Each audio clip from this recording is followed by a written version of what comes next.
Hello welcome back. എല്ലാവർക്കും HPSCയുടെ മറ്റൊരു അധ്യായത്തിലേക്ക് സുസ്വാഗതം.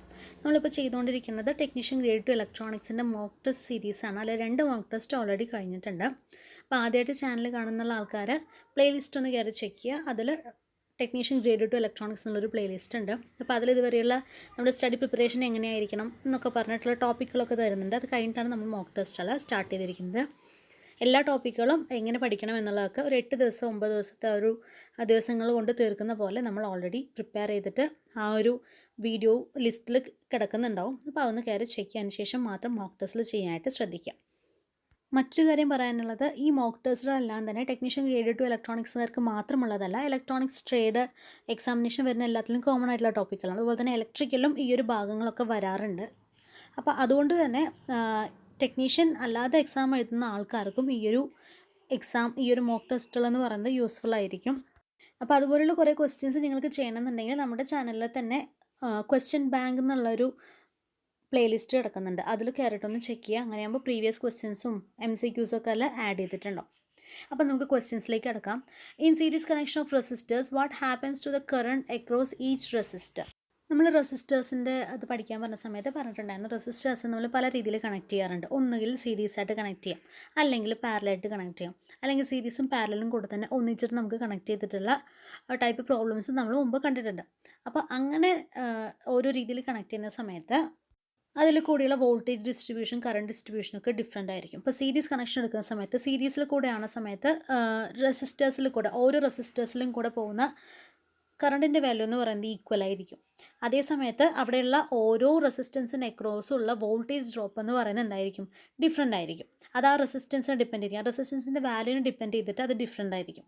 ഇതേപോലെ തന്നെയാണ് നമ്മൾ പാരലൽ കണക്ഷൻ എടുക്കുന്ന സമയത്ത് എന്താ സംഭവിക്കുക, 2 പോയിൻ്റ് ഉണ്ടാകും. 2 പോയിൻറ്റിനിടയിൽ കുറേ റെസിസ്റ്റേഴ്സ് നമുക്ക് കണക്ട് ചെയ്യാനായിട്ട് സാധിക്കും അല്ലേ. മറ്റേത് പറയുമ്പോൾ 2 പോയിൻറ്റിനിടയിൽ കുറേ റെസിസ്റ്റൻസ് ഇങ്ങനെ ലൈനായിട്ടാണ് നമ്മൾ കണക്ട് ചെയ്യുന്നുണ്ടാവുക സീരീസിൽ. പക്ഷേ ഇത് ബാക്ക് ടു ബാക്ക് ആയിരിക്കില്ല, താഴേക്കായിരിക്കും. 2 പോയിൻറ്റിനിടയിൽ പാരലൽ എങ്ങനെയായിരിക്കും, താഴേക്കായിട്ടാണ് നമ്മൾ എന്ത് ചെയ്യുക, ഈ പറയുന്ന റെസിസ്റ്റേഴ്സ് എന്ന് പറയുന്നത് കണക്ട് ചെയ്യുന്നുണ്ടാവുക. താഴേക്ക് എന്ന് പറയുന്നത് നമ്മൾ ആ ഒരു ഫിഗർ നമ്മൾക്കൊന്ന് വിഷ്വലൈസേഷൻ കിട്ടാൻ വേണ്ടി പറഞ്ഞതാണ് കേട്ടോ. സംഭവം നമ്മൾ ഒരു പോയിന്റ് എടുക്കുന്നു, ആ പോയിന്റിൽ നിന്ന് തന്നെ എല്ലാ റെസിസ്റ്റേഴ്സും വരുന്നു, അങ്ങനെയാണ്. മറ്റേത് വരുമ്പോൾ അങ്ങനെയല്ല. സീരീസിൽ എടുക്കുന്ന സ്ഥലത്ത് എങ്ങനെയായിരിക്കും, ഒരു പോയിന്റിൽ നിന്ന് റെസിസ്റ്റൻസ് തുടങ്ങി ആ റെസിസ്റ്റൻസിൻ്റെ നെക്സ്റ്റ് എൻഡിൽ നിന്നായിരിക്കും അടുത്ത റെസിസ്റ്റർ വീണ്ടും കണക്ട് ചെയ്യുക. പക്ഷേ പാരലൽ സമയത്ത് ഒരു എൻഡിൽ നിന്ന് തുടങ്ങി മറ്റേ എൻഡിലേക്ക് അവസാനിക്കുന്നു. വീണ്ടും എവിടെ നിന്നാണ് ആദ്യം തുടങ്ങിയത് അതേ എൻഡിൽ നിന്ന് വീണ്ടും റെസിസ്റ്റർ തുടങ്ങി മറ്റേ എൻഡിലേക്ക് അവസാനിക്കുന്നു. അതാണ് നമ്മളത് നിങ്ങൾക്കൊന്ന് വിഷ്വലൈസേഷൻ ചെയ്യാൻ വേണ്ടിയിട്ടാണ് ഞാൻ താഴേക്ക് എന്ന് വേണ്ടി പറഞ്ഞത് കേട്ടോ. അപ്പോൾ എങ്ങനെയാണ് കണക്ഷൻ എന്നൊക്കെ നിങ്ങൾക്ക് എല്ലാവർക്കും അറിയാവുന്ന കാര്യം തന്നെയല്ലേ ഇതൊക്കെ. അപ്പോൾ അങ്ങനെ പാരലായിട്ട് നമ്മൾ കണക്ട് ചെയ്യുന്ന സമയത്ത് അവിടെ എന്ന് പറയുമ്പോൾ കറണ്ട് വരുന്ന സാധനങ്ങൾ ഒരു കറണ്ട് ഇപ്പോൾ പറഞ്ഞൊരു കറണ്ട് വരികയാണെന്നുണ്ടെങ്കിൽ ഓരോ റെസിസ്റ്റൻസിലും ആ റെസിസ്റ്റൻസിൻ്റെ വാല്യൂവിനെ ഡിപ്പെൻഡ് ചെയ്തിട്ട് എന്ത് സംഭവിക്കും, ഇതിലുള്ള കറണ്ട് ഡിവൈഡ് ചെയ്ത് പോകും. ഇപ്പോൾ എന്ന് പറഞ്ഞൊരു കറണ്ട് നമ്മൾ കൊടുക്കുകയാണെന്നുണ്ടെങ്കിൽ അത് I1 I2 I3 പറഞ്ഞിട്ട് ഓരോ റെസിസ്റ്ററിലേക്കും അത് ഡിവൈഡ് ചെയ്ത് പോകും. നമുക്കറിയാം റെസിസ്റ്റൻസ് ഒരുപാട് കൂടുന്ന സമയത്ത് കറണ്ട് അവിടെ കുറവായിരിക്കും അല്ലേ. അപ്പോൾ അങ്ങനെ ആ ഒരു റെസിസ്റ്റൻസിൻ്റെ വാല്യൂ അനുസരിച്ച് അതിൽ പോകുന്ന കറണ്ടിൻ്റെ വാല്യൂ എന്ന് പറയുന്നത് ഡിവൈഡ് ചെയ്ത് പോകും. പക്ഷേ അവിടെയുള്ള എല്ലാത്തിൻ്റെയും വോൾട്ടേജ് ഡ്രോപ്പ് എന്ന് പറയുന്നത് സെയിം ആയിരിക്കും. അതാണ് രണ്ടും നമ്മൾ അറിഞ്ഞിരിക്കേണ്ട കാര്യങ്ങൾ എന്ന് പറയുന്നത്. സീരീസിൻ്റെയും പാരലലിൻ്റെയും വ്യത്യാസം ഇതാണ്. ഇത് രണ്ടും കൂടെ കണക്ട് ചെയ്യുന്നുള്ളതും ഉണ്ട്. ഇപ്പോൾ ഒരു സംഭവം എന്ന് പറഞ്ഞാൽ ആദ്യം സീരീസ് ആയിട്ട് വരും. ഈ ഫിഗറിൽ കാണുന്ന പോലെ ഇവിടെ AB എന്ന ടെർമിനലിനിടയിൽ ആകെ ഒരു റെസിസ്റ്ററേ ഉള്ളൂ അല്ലേ. വേണമെന്നുണ്ടെങ്കിൽ ആ റെസിസ്റ്ററിൻ്റെ ബാക്കിൽ തൊട്ടടുത്ത് തന്നെ വേറൊരു റെസിസ്റ്റർ നമുക്ക് വെക്കാനായിട്ട് സാധിക്കും. അപ്പോൾ ഇവിടെ നമ്മൾ ആ A to B എന്ന് പറയുന്ന ഭാഗം എന്ന് പറയുന്നത് സീരീസ് ആയിട്ട് വെച്ചിരിക്കാൻ വയ്ക്കുക. ഇനി B to C എന്ന് പറയുന്ന ഭാഗമാണ് നമ്മൾ എന്ത് പറയുക, ഈ പറയുന്ന പാരലൽ കണക്ഷൻ എന്ന് പറയുക അല്ലേ. ഈ പാരലൽ കണക്ഷന് നമ്മൾക്ക് മൊത്തമായിട്ട് അതിന് കിട്ടുന്ന റെസിസ്റ്റൻസിൻ്റെ വാല്യൂ R2 എന്ന് എടുക്കുക. A to B എക്രോസുള്ള റെസിസ്റ്റൻസ് R1 എന്ന് എടുക്കുക. അപ്പോൾ ഈ R1ഉം R2ഉം കൂടെ നമ്മൾ ചേർത്തിട്ട് ലെഫ്റ്റ് കാണുന്ന പോലെ ബ്ലൂവിൽ കാണിക്കുന്ന പോലെ R1 R2 എന്ന് സീരീസ് ആയിട്ട് നമ്മൾക്ക് എഴുതാനായിട്ട് പറ്റും. അപ്പോൾ ഇങ്ങനെ ഒരു സർക്യൂട്ടിൽ തന്നെ സീരീസും പാരലൽ കണക്ഷൻ കൊണ്ട് നമുക്ക് ഒന്നിച്ചിട്ട് കൊടുക്കാനും പറ്റും. ഒന്നുകിൽ സീരീസ് ആയിട്ട് മാത്രം ഈ R1 R2 എന്ന് ഞാൻ ലെഫ്റ്റ് എഴുതിയ പോലെ സീരീസ് ആയിട്ട് കണക്ട് ചെയ്യാം. അല്ലാന്നുണ്ടെങ്കിൽ ആ R2 എന്നുള്ള ഒരു ഭാഗം ഞാൻ ഇപ്പോൾ കാണിച്ചല്ലേ, മുകളിലും താഴെയായിട്ട് റെസിസ്റ്റൻസ് കൊടുക്കുന്നതല്ല. അപ്പോൾ ഇങ്ങനെ ഒന്നുകിൽ സീരീസ് ആയിട്ട് മാത്രം, അല്ലെങ്കിൽ പാരലായിട്ട് മാത്രം, അല്ലെങ്കിൽ സീരീസും പാരലായിട്ടുള്ള കണക്ഷൻസ് ഒക്കെ നമ്മൾ ചെയ്യാനായിട്ട് പറ്റും. ഈ ഓരോന്നിലുള്ള കറണ്ടിൻ്റെയും വോൾട്ടേജിൻ്റെയും ഡിസ്ട്രിബ്യൂഷനും ഡിഫറെൻ്റ് ആയിരിക്കും എന്നുള്ള കാര്യമാണ് പറയാനായിട്ട് ബേസിക്കായിട്ട് നമുക്ക് പഠിക്കാനായിട്ടുള്ളത്. വേറൊരു കാര്യം എന്ന് പറയുന്നത്, കൊടുക്കുന്ന റെസിസ്റ്റൻസ് എല്ലാം തന്നെ ഈക്വൽ ആണെന്ന് വെച്ചാൽ, ഇപ്പോൾ സീരീസിൽ എല്ലാത്തിൻ്റെയും റെസിസ്റ്റൻസ് ഈക്വൽ ആണ്. ഇപ്പോൾ 2 എന്നുള്ള റെസിസ്റ്റൻസ് ആണ് നമ്മൾ സീരീസ് ആയിട്ട് ഒരു 2 എന്ന് കൊടുക്കുകയാണെന്നുണ്ടെങ്കിൽ അവിടെ ടോട്ടൽ റെസിസ്റ്റൻസ് എന്ന് പറയുന്നത് 3 × R അതായത് 3 റെസിസ്റ്റൻസ് ആണെന്നുണ്ടെങ്കിൽ 2 ആണ് നമ്മുടെ റെസിസ്റ്റൻസ് വാല്യൂ ആണെന്നുണ്ടെങ്കിൽ 3 × 2 എന്ന് പറയുന്നത് എത്രയാണ് 6 ഓം ആയിരിക്കും. ആ കാര്യം ഒന്ന് നോട്ട് ചെയ്ത് വെക്കട്ടോ. അതായത് n റെസിസ്റ്റർ ഉണ്ട്, ഓരോന്നിൻ്റെയും 6 ആണ് റെസിസ്റ്റൻസ് വാല്യൂ എന്നുണ്ടെങ്കിൽ n × 6 ആണ് അതിൻ്റെ ഇക്വലൻറ്റ് റെസിസ്റ്റൻസ് എന്ന് പറയുന്നത്. ഇതേ സാധനം നമ്മൾ പാരലായിട്ട് കണക്ട് ചെയ്യുന്നുണ്ടെന്നുണ്ടെങ്കിൽ, അതായത് 6 റെസിസ്റ്റേഴ്സ്, 6 റെസിസ്റ്ററിൻ്റെ value, n number of resistors അങ്ങനെ പാരലായി കണക്ട് ചെയ്യാന്നുണ്ടെങ്കിൽ അവിടെ ഇക്വലൻറ്റ് റെസിസ്റ്റർ എന്ന് പറയുന്നത് R/n എന്നായിരിക്കും. ഈ ഒരു ഇക്വേഷൻ കൂടെ ഒന്ന് ജസ്റ്റ് ഒന്ന് നോട്ട് ചെയ്ത് വെക്കാം കേട്ടോ. അപ്പോൾ നമ്മൾ ക്വസ്റ്റ്യനിലേക്ക് വീണ്ടും ഒന്ന് കിടക്കാം കേട്ടോ. അപ്പോൾ in series connection of resistors what happens to the current across each resistor? എന്ത് സംഭവിക്കും? ഒരു റെസിസ്റ്റേഴ്സ് നമ്മൾ സീരീസ് ആയിട്ട് 2-3 റെസിസ്റ്റർ കണക്ട് ചെയ്യുകയാണെന്നുണ്ടെങ്കിൽ അതിൽ കൂടെയുള്ള കറണ്ടിൻ്റെ വാല്യൂ ഈക്വൽ ആയിരിക്കും. നമ്മളിപ്പോൾ ഓൾറെഡി പറഞ്ഞു അല്ലേ. അപ്പോൾ ഇവിടെ എന്താ വരിക? Option C remains the same ആണ് വരിക. അത് കറണ്ടിൻ്റെ വാല്യൂ മാറണമെന്നുണ്ടെങ്കിൽ അതെന്ത് ചെയ്താൽ മതി? ഈ പറഞ്ഞ റെസിസ്റ്റൻസിനൊക്കെ പാരലായി കണക്ട് ചെയ്ത് കഴിഞ്ഞാൽ ഓരോ റെസിസ്റ്ററിലും കൂടെ പോകുന്ന കറണ്ടിൻ്റെ വാല്യൂ എന്ന് പറയുന്നത് ഡിഫറെൻ്റ് ആയിട്ടിരിക്കും. അടുത്ത question, what is equivalent resistance of series combination of 3 resistors? 3 റെസിസ്റ്റേഴ്സിനെ കൂടെ സീരീസ് ആയിട്ട് കണക്ട് ചെയ്യണം. അങ്ങനെയാണെന്നുണ്ടെങ്കിൽ അതിൻ്റെ ഇക്വലന്റ് റെസിസ്റ്റൻസ് എന്തായിരിക്കും? അപ്പോൾ നമ്മൾ പഠിച്ചിട്ടുണ്ട്, സീരീസ് ആയിട്ട് കണക്ട് ചെയ്യണമെന്നുണ്ടെങ്കിൽ അതിൻ്റെ ടോട്ടൽ വാല്യൂ, അതായത് ആഡ് ചെയ്താൽ മതി. ജസ്റ്റ് ഒന്ന് ആഡ് ചെയ്ത് കഴിഞ്ഞാൽ നമ്മൾക്ക് എന്നിട്ട് ഇപ്പോൾ R1, R2, R3 പറഞ്ഞിട്ടുള്ള വാല്യൂസാണ് നമ്മൾക്ക് റെസിസ്റ്റൻസ് ഉള്ളതെന്നുണ്ടെങ്കിൽ അതിൻ്റെ ഇക്വലൻറ്റ് റെസിസ്റ്റൻസ് എങ്ങനെയായിരിക്കും? സീരീസ് ആണെന്നുണ്ടെങ്കിൽ R1 + R2 + R3 ആയിരിക്കും അതിൻ്റെ സീരീസ് റെസിസ്റ്റൻസ് എന്ന് പറയാം. പാരലാണെങ്കിൽ എന്തായിരിക്കും? അത് 1/R എന്ന് പറയുന്നത് അല്ലേ, ടോട്ടൽ ഇക്വലൻറ്റ് റെസിസ്റ്റൻസ് 1/R ആയിരിക്കും. അത് 1/R1 + 1/R2 + 1/R3 എന്നായിട്ട് മാറും. അപ്പോൾ ഇവിടെ നമ്മുടെ ക്വസ്റ്റ്യൻ്റെ ആൻസർ എന്ന് പറയുന്നത് സീരീസ് ആയിട്ടുള്ള 3 റെസിസ്റ്റൻസിൻ്റെ ഇക്വലൻറ്റ് റെസിസ്റ്റൻസ് ചോദിക്കുന്നത് option A RS = R1 + R2 + R3 എന്നായിരിക്കും. അപ്പോൾ അടുത്ത ക്വസ്റ്റ്യൻ നോക്കാം. The equivalent overall resistance is smaller than the smallest parallel resistor. അതായത് നമ്മൾ പാരലൽ റെസിസ്റ്റർ കോമ്പിനേഷൻ എടുക്കുന്ന സമയത്ത് അതിൻ്റെ ടോട്ടൽ റെസിസ്റ്റൻസ് എടുക്കുക. ടോട്ടൽ റെസിസ്റ്റൻസ് എടുക്കുന്ന സമയത്ത് ആ ടോട്ടൽ അല്ലെങ്കിൽ ഇക്വാലൻറ്റ് റെസിസ്റ്റൻസിൻ്റെ വാല്യൂ എന്ന് പറയുന്നത് ഈ പാരലിൽ കുറേ റെസിസ്റ്റർ എടുക്കുമല്ലോ, അതിൽ ഏതെങ്കിലും ഒരു വാല്യൂ ചെറുതായിരിക്കും അല്ലേ. ഇപ്പോൾ 1 ohm 2 ohm 3 ohm എന്നുള്ളത് പാരലാക്കി മാറ്റണമെങ്കിൽ ഏറ്റവും ചെറിയ വാല്യൂ എന്ന് പറയുന്നത് 1 ohm ആണ്. ആ 1 ohമിനേക്കാളും കുറഞ്ഞതായിരിക്കും അതിൻ്റെ ഓവറോൾ റെസിസ്റ്റൻസ് എന്ന് പറയുന്നത്. അത് ശരിയാണോ തെറ്റാണോ എന്നാണ് ചോദ്യം. അത് ശരിയാണ്. കാരണം ഓവറോൾ റെസിസ്റ്റൻസ് നമ്മൾ എപ്പോഴും പാരലൽ റെസിസ്റ്റൻസ് എടുക്കുന്ന സമയത്ത് ഇപ്പോൾ 1, 2, 3 എന്നുള്ള റെസിസ്റ്റൻസ് എടുക്കുമ്പോൾ 1/1 + 1/2 + 1/3 ഇതെടുക്കുന്ന സമയത്ത് എന്തായാലും 1 ohമിനേക്കാളും ചെറിയൊരു വാല്യൂ തന്നെയാണ് എപ്പോഴും കിട്ടുക. അപ്പോൾ നമ്മളുടെ ഓവറോൾ റെസിസ്റ്റൻസിൻ്റെ പാരലൽ സർക്യൂട്ട് എന്ന് പറയുന്നത് ആ പാരലൽ സർക്യൂട്ടിലുള്ള ഏറ്റവും ചെറിയ റെസിസ്റ്റൻസിനേക്കാളും ചെറിയ വാല്യൂ ആയിരിക്കും എന്നുള്ളത് സത്യമാണ്. അത് കറക്റ്റാണ്. ഇവിടെ ഓപ്ഷൻ എ ട്രൂ ആണ്. ഇതേപോലെ സീരീസ് ആണെന്നുണ്ടെങ്കിലും പറയാറുണ്ട് കേട്ടോ. അതിൻ്റെ ഓവറോൾ റെസിസ്റ്റൻസ് എന്ന് പറയുന്നത് എങ്ങനെയായിരിക്കും എന്നുള്ളത് നിങ്ങൾക്ക് അറിയുമെങ്കിലും ഒന്ന് താഴെ കമൻറ്റ് ചെയ്യാം കേട്ടോ. എല്ലാം പറഞ്ഞു പോയി കഴിഞ്ഞാൽ നിങ്ങൾ ജസ്റ്റ് അത് കേൾക്കുക മാത്രമേ ചെയ്യുള്ളൂ, വേറൊന്നും ചെയ്യില്ല. ജസ്റ്റ് ഒന്ന് സെർച്ച് ചെയ്തിട്ട് അതൊന്ന് കമൻറ്റ് ചെയ്യാം.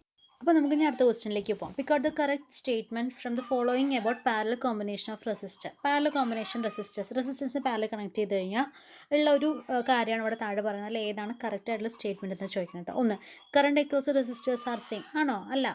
വോൾട്ടേജ് അക്രോസ് റെസിസ്റ്റേഴ്സ് സെയിം ആണ്, കറണ്ട് ഡിഫറെൻ്റ് ആയിരിക്കും. അപ്പോൾ ഓപ്ഷൻ എ അല്ല. B, the resistance offered by all resistors are same. ആണോ? എല്ലാ റെസിസ്റ്റൻസിലും സെയിം റെസിസ്റ്റേഴ്സേ വരുള്ളൂ? അങ്ങനെയില്ല. അത് നമ്മൾ കൊടുക്കുന്ന റെസിസ്റ്റൻസ് പോലെ ഉണ്ടാവും അല്ലേ. അങ്ങനെയാണെന്നുണ്ടെങ്കിൽ അതിന് വേറെ ഇക്വേഷൻ വെച്ചിട്ട് നമ്മൾക്ക് അത് കാൽക്കുലേറ്റ് ചെയ്യാനും പറ്റും. ഇപ്പോൾ resistance offered by all resistors same എന്ന് പറയാൻ പറ്റില്ല. 1 ohm ആണോ 2 ohm ആണോ 3 ohm ആണോ അതിന് ഡിപ്പെൻഡ് ചെയ്തിട്ട് റെസിസ്റ്റൻസിൻ്റെ വാല്യൂ മാറിക്കൊണ്ടിരിക്കും. അപ്പോൾ അത് നമുക്ക് കറക്റ്റാണെന്ന് പറയാൻ പറ്റില്ല. ബി പറ്റില്ല. C, the potential difference is same across all resistor. ശരിയാണ്. അത് നമ്മൾ പറഞ്ഞതാണല്ലേ. അതിൽ കൂടിയുള്ള കറണ്ട് ഡിഫറെൻ്റ് ആയിരിക്കും, പക്ഷേ വോൾട്ടേജ് അവിടെ സെയിം ആണ്. അപ്പോൾ ഓപ്ഷൻ സി ശരിയാണ്. The equivalent overall resistance is larger than the largest resistor. അല്ല, വലിയ റെസിസ്റ്ററിനേക്കാളും വലുതായിരിക്കുമോ? അതിൻ്റെ ഇക്വലന്റ് റെസിസ്റ്റർ എന്ന് പറയുന്നത് വലിയ റെസിസ്റ്ററിനേക്കാളും വലുതായിരിക്കും? ഒരിക്കലും അല്ല, ചെറിയ റെസിസ്റ്ററിനേക്കാളും ചെറുതായിരിക്കും. ഈ ഓപ്ഷൻ ഡി എന്ന് പറയുന്നത് ഇമ്പോർട്ടൻ്റ് ആയിട്ടുള്ളൊരു പോയിൻ്റാണ്. അത് നിങ്ങൾക്ക് പഠിക്കാനുള്ളൊരു പോയിൻറ്റും കൂടിയായിട്ട്. പക്ഷേ അത് പാരലലിൻ്റെ കാര്യത്തിലല്ല, വേറൊരു കാര്യത്തിൽ. എന്തായാലും ആ ഒരു പോയിൻറ്റും കൂടെ ഒന്ന് നോട്ട് ചെയ്ത് വെച്ചോളൂ കേട്ടോ. റെസിസ്റ്റേഴ്സ് ഇൻ സീരീസ് പാരലൽ എന്നുള്ള കണക്ഷൻസ് ഒക്കെ തന്നെ നിങ്ങൾക്ക് എല്ലാ എക്സാമിനും പ്രോബ്ലംസ് ഒക്കെ ചെറിയ രീതിയിൽ ചോദിക്കാറുണ്ട് കേട്ടോ. അപ്പോൾ അതിൻ്റെ ഇക്വേഷൻസ് ഒക്കെ പഠിക്കാനായിട്ട് മറക്കരുത്. റെസിസ്റ്റൻസ് സീരീസ് ആണെങ്കിൽ എങ്ങനെയായിരിക്കും, പാരലാണെന്ന് എങ്ങനെയായിരിക്കും, ഇതുപോലെ തന്നെ കപ്പാസിറ്റൻസും ഇൻഡക്റ്റൻസും ഒക്കെ വേറെയും വരുന്നുണ്ട്. അപ്പോൾ അതുകൊണ്ട് ഈ ഒരു സെക്ഷൻ ഒരിക്കലും സ്കിപ്പ് ചെയ്യരുത്. നല്ല രീതിയിൽ കൺഫ്യൂസിങ് ആക്കാനുള്ള ചോദ്യങ്ങൾ വരാൻ സാധ്യതയുള്ളൊരു ഏരിയ. അടുത്ത question, 2 wires of the same material have the same length, but their radii are in the ratio 5:3. They are combined in series where the resistance of the thicker wire is 12 ohm. Calculate the total resistance of the combination. നമ്മളടുത്ത് പറഞ്ഞിട്ടുണ്ട് 2 വയറുണ്ട്, same material ആണ്, same length ആണ്, പക്ഷേ രണ്ടിൻ്റെയും radius എന്ന് പറയുന്നത് different ആണ്. അപ്പോൾ ഒന്ന് അപ്പോൾ 5x ആണെന്നുണ്ടെങ്കിൽ മറ്റേതിൻ്റെ വാല്യൂ എന്ന് പറയുന്നത് 3x ആയിരിക്കും, അങ്ങനെ പറയണം. They are combined in series. ഈ പറയുന്ന 5x 3x റേഡിയസ് ഉള്ള ആ റെസിസ്റ്റൻസ് നമ്മൾ എന്ത് ചെയ്തിരിക്കുകയാണ്, സീരീസ് ആയിട്ട് കണക്ട് ചെയ്തിരിക്കണം. അപ്പോൾ the resistance of the thicker wire, കട്ടിയുള്ള വയറിൻ്റെ റെസിസ്റ്റൻസ് എന്ന് പറയുന്നത് എത്രയാണെന്ന് പറഞ്ഞിട്ടുണ്ട്, 12 ഓം എന്ന് പറഞ്ഞിട്ടുണ്ട്. Calculate the total resistance of the combination. Series റെസിസ്റ്റൻസിൻ്റെ കോമ്പിനേഷൻ്റെ വാല്യൂ ആണ് ചോദിക്കുന്നത്, അതായത് R1 + R2 ആണ് ചോദിക്കുന്നത്. പക്ഷേ ഇതിൽ നിന്ന് നമ്മൾക്ക് എന്ത് ചെയ്യണം, നമുക്ക് റെസിസ്റ്റൻസ് കണ്ടുപിടിച്ചാൽ മാത്രമേ നമുക്ക് എന്ത് ചെയ്യാൻ പറ്റുള്ളൂ, ഈ പറയുന്ന പ്രോബ്ലം സോൾവ് ചെയ്യാനായിട്ട് പറ്റുള്ളൂ. അപ്പോൾ റെസിസ്റ്റൻസ് കണ്ടുപിടിക്കുന്നത് നമ്മൾ ഈ പറഞ്ഞ റേഡിയസ് വെച്ചിട്ടാണ് കേട്ടോ. അപ്പോൾ ഇവിടെ നമ്മൾ റേഡിയസും റെസിസ്റ്റൻസ് ഇൻവേഴ്സ്ലി പ്രൊപ്പോർഷണൽ ആണെന്നുള്ള കാര്യം ഒന്ന് ഓർത്ത് വെക്കണം കേട്ടോ. അപ്പോൾ ഇവിടെ R2/R1 എന്ന് പറയുന്നത് 5/3 തന്നിട്ടുണ്ട്, അതാണ് നമുക്ക് തന്നിരിക്കുന്നത്. അപ്പോൾ നമ്മൾക്ക് ഓൾറെഡി തിക്കായിട്ടുള്ള വയറിന് തന്നിട്ടുണ്ടല്ലോ, എത്രയാണ് അതെന്ന് പറയുന്നത് 12 ഓം ആണ്. അപ്പോൾ ഇത് നമുക്ക് R2 എന്ന് പറയുന്നത്, അപ്പോൾ മറ്റേ റെസിസ്റ്റൻസിൻ്റെ വാല്യൂ R2 = 5/3 ഇൻറ്റു എന്തായിരിക്കും, R1 ആയിരിക്കും. ഈ മോളിൽ തന്ന ഇക്വേഷൻ മനസ്സിലാക്കുക. R2/R1 = 5/3 ആണെങ്കിൽ R2 എന്ന് പറയുന്നത് എന്തായിരിക്കും, 5/3 ഇൻറ്റു R1 ആയിരിക്കും. അതായത് സെക്കൻഡ് റെസിസ്റ്ററിൻ്റെ വാല്യൂ 5/3 ഇൻറ്റു 12 = 20 ഓം ആയിരിക്കും. അപ്പോൾ ഒരു റെസിസ്റ്റർ 12, മറ്റേത് 20. അപ്പോൾ ടോട്ടൽ റെസിസ്റ്റൻസ് എന്ന് പറയുന്നത് എന്തായിരിക്കും, R1 + R2 = 32. അതായത് 12 + 20 = 32. ഓപ്ഷൻ സി ആണ് കറക്റ്റ് ആൻസർ. മനസ്സിലായെന്ന് വിചാരിക്കണം. അടുത്ത ക്വസ്റ്റിനിലേക്ക് പോവാം. 3 resistors each of 5 ohm are connected in the form of a triangle. What is the resistance between the vertices? അപ്പോൾ ഇവിടെയാണ് നമ്മൾ സീരീസും പാരലൽ കണക്ഷൻ വരിക എന്നൊക്കെ പറഞ്ഞിരിക്കുന്നത് കേട്ടോ. അപ്പോൾ ഇവിടെ 3 റെസിസ്റ്റേഴ്സ് ഒരു ട്രയാങ്കിളിൻ്റെ ഉള്ളിൽ കിടക്കുന്നുണ്ട്. ഇതാ ഈ ഫിഗറിൽ കാണുന്ന പോലെ ABC പറഞ്ഞിട്ട് നമ്മൾ റെസിസ്റ്റേഴ്സ് ഒരു ട്രയാങ്കിൾ കിടക്കുന്നുണ്ട്. ഇതിൽ എയും സിയും ആണ് നമ്മൾ 2 വെർട്ടിസസ് ആയിട്ട് എടുക്കുന്നത് കേട്ടോ. അപ്പോൾ എൻ്റെയും സിൻ്റെ ഇടയിൽ റെസിസ്റ്റൻസ് എങ്ങനെയൊക്കെ കണക്ട് ചെയ്തിട്ടുണ്ട്, ABC പറഞ്ഞൊരു റെസിസ്റ്റേഴ്സ് ഒരു കോമ്പിനേഷൻ വരുന്നുണ്ട്, A to C ഒരു റെസിസ്റ്റർ കിടക്കുന്നുണ്ട്. ഇതിൽ നമ്മൾക്ക് വേണമെന്നുണ്ടെങ്കിൽ ഒരു സീരീസും ഒരു പാരലലും ആക്കിയിട്ട് മാറ്റാനായിട്ട് പറ്റും. അങ്ങനെ വരുന്ന സമയത്ത് 2 റെസിസ്റ്റേഴ്സ് ഇൻ പാരലൽ എന്നുള്ള കണക്ഷൻ ആ ഒരു രീതിയിലേക്ക് നമുക്കിതിനെ മാറ്റിയെടുക്കാൻ പറ്റും. പിന്നെ നമ്മളുടെ പ്രോബ്ലം സോൾവ് ചെയ്യുന്ന പറയുന്നത് എളുപ്പമായിരിക്കും. അപ്പോൾ ഈ ഒരു ഫിഗറിനെ എങ്ങനെ മാറ്റി വരയ്ക്കാമെന്ന് വെച്ചാൽ ഈ കാണുമ്പോൾ നമുക്ക് മാറ്റി വരയ്ക്കാനായിട്ട് പറ്റും. അപ്പോൾ ഇപ്പോൾ നോക്കൂ, മുകളിൽ A to C ഇടയിൽ നമ്മൾ ആ ഒരു റെസിസ്റ്റൻസിന് നമുക്ക് എങ്ങനെ കണക്ട് ചെയ്യാൻ പറ്റും, അത് സീരീസ് ആയിട്ടിരിക്കുന്ന പോലെയല്ലേ. A to C ഇടയിൽ 2 റെസിസ്റ്റർ 5 ഓം ഉള്ളത് സീരീസ് ആയിട്ട് കണക്ട് ചെയ്യുന്ന പോലെയോ.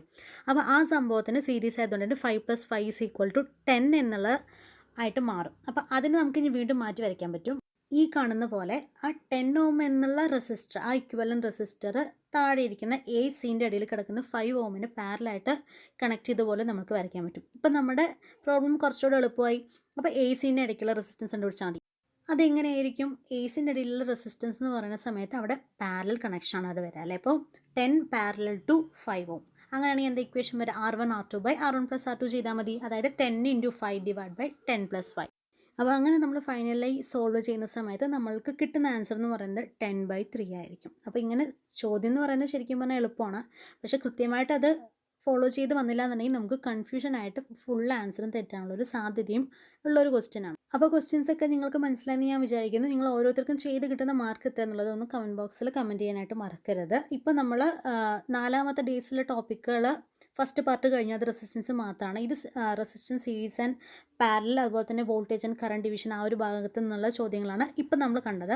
ഇനി നാളെ എന്ന് പറയുമ്പോൾ വേറെ ഇനി ഇൻഡക്റ്റൻസും കപ്പാസിറ്റേഴ്സും ഒക്കെ ഈ സെയിം 4th ഡേ ടോപ്പിക്കിൽ തന്നെയുള്ള ബാക്കിയുള്ള ടോപ്പിക്കുകളായിട്ടാണ് നമ്മൾ ഈ മോക്ക് ടെസ്റ്റ് വരിക. അപ്പോൾ അതുകൊണ്ട് തന്നെ കണ്ടിന്യൂസ് ആയിട്ട് നിങ്ങൾ മോക്ക് ടെസ്റ്റിലൊക്കെ ചെയ്യാനായിട്ട് ശ്രദ്ധിക്കുക. എക്സാംസിന് വേണ്ടി സീരിയസ് ആയിട്ട് പ്രിപ്പയർ ചെയ്യുന്ന ആൾക്കാരാണെന്നുണ്ടെങ്കിൽ ഈ പറയുന്ന പ്ലേലിസ്റ്റുകളൊക്കെ ഒന്ന് ചെക്ക് ചെയ്യുക. നിങ്ങൾക്ക് എന്തെങ്കിലും സജഷൻസ് ഒക്കെ പറയാനുണ്ടെന്നുണ്ടെങ്കിൽ അതൊന്നും കമൻറ്റ് ബോക്സിൽ കമൻറ്റ് ചെയ്യാനും മറക്കരുത്. അപ്പോൾ നമ്മുടെ വീഡിയോ ഇത്ര തന്നെയുള്ളൂ. വീഡിയോ യൂസ്ഫുൾ ആയെന്നുണ്ടെങ്കിൽ എപ്പോഴും പറയുന്ന പോലെ please like, share and subscribe. നിങ്ങളുടെ വിലയേറിയ കമൻറ്റ് സെക്ഷനിൽ എഴുതുക. നിങ്ങളുടെ എന്ത് അഭിപ്രായങ്ങളും നമ്മൾ ഇടുന്ന പോസ്റ്റിന് താഴെ വന്നു കഴിഞ്ഞാൽ തീർച്ചയായിട്ടും അത് പരിഗണിക്കുന്നതായിരിക്കും. അപ്പോൾ നമ്മൾ മറ്റുള്ള യൂസ്ഫുൾ ആയിട്ടുള്ള വീഡിയോസായിട്ട് നമുക്ക് ഇനി വീണ്ടും കാണാം. അതുവരേക്കും താങ്ക് യു. മോക്ക് ടെസ്റ്റുകളെല്ലാം കൂടെ ഒന്ന് ചെക്ക് ചെയ്യാൻ മറക്കരുത് കേട്ടോ.